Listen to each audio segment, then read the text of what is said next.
What's going on today, guys? Today we're going to be talking about what's going to be going on in the Riverlands in the beginning of Season 8.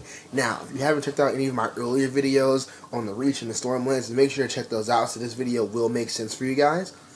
But, as I said in one of my earlier videos, Jaime Lannister is somewhere in between King's Landing, the Westerlands, and the Riverlands.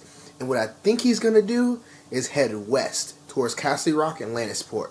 Now, in Season 7, Tyrion took Castle Rock, and that's where Edmure Tully was supposed to be.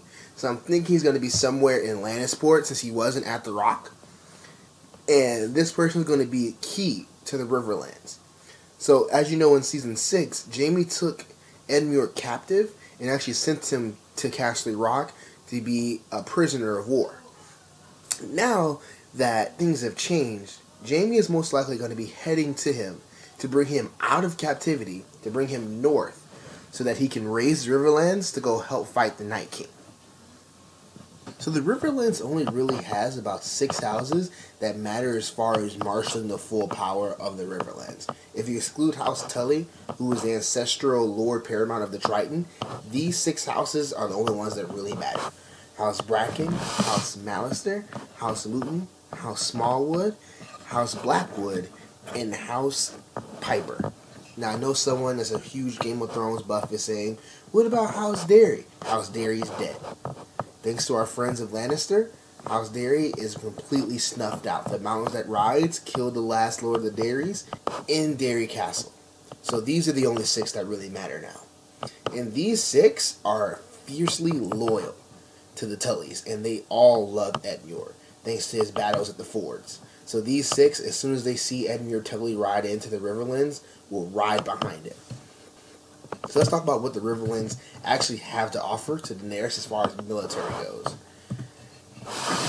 The Riverlands is purely speculation as far as how many men they really have, because it was never truly set in stone. During the Battle of the Fords, Edmure only had between 8,000 to 10,000 men. Robb had another 6,000 to 8,000 hordes during the Battle for the Crag, but that was a mix of Northmen and Riverlords, so who really knows how many they had. The Riverlands, just to be safe, can field anywhere between 18,000 to 20,000 men before the Red Wedding. Now, after heavy losses at the Red Wedding and during the subjugation of the Riverlands, it's safe to assume they only have about 5,000 to 10,000 men still able to go into the field.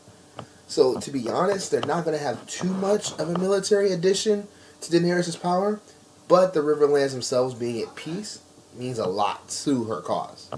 All that aside, though, guys, no matter how you spin it, there is going to be fighting in the Riverlands. And this is why. Once the word gets around the Twin Towers have fallen, the Riverlords will revolt against House Lannister. They do not like Lannisters. They do not like the Freys. There's huge enmity between all the houses. They will be fighting against Cersei once they realize that House Frey is completely snuffed out, thanks to our friend Arya. My name is Arya Stark. I want you to know that. The last thing you're ever going to see is a Stark smiling down at you as you die.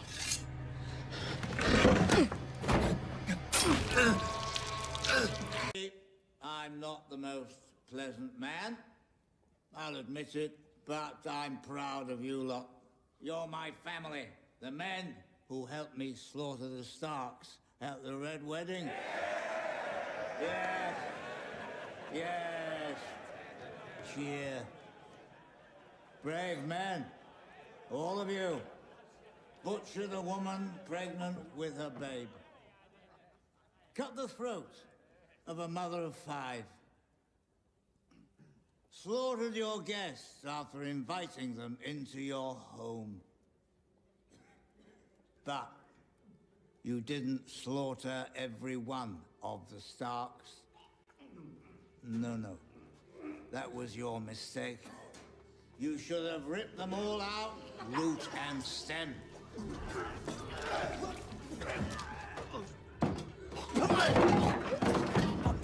Leave one wolf alive, and the sheep are never safe.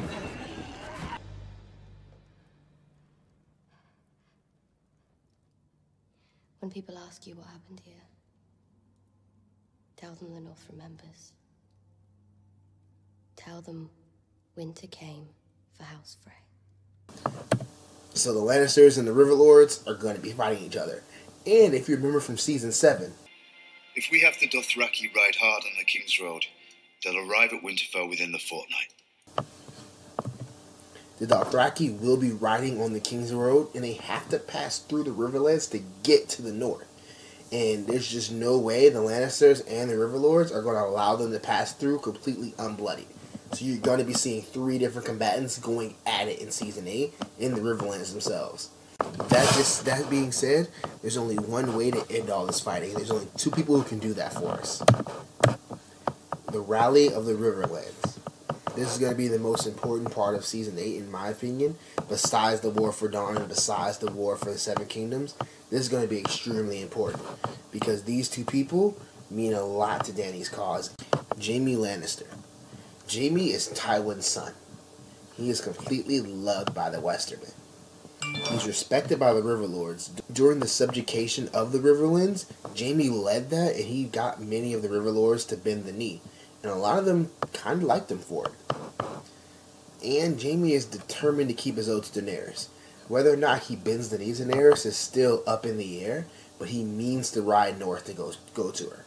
And the Westermen, seeing him pass through the Riverlands, aren't going to let him go by himself. They're more than likely going to go with him.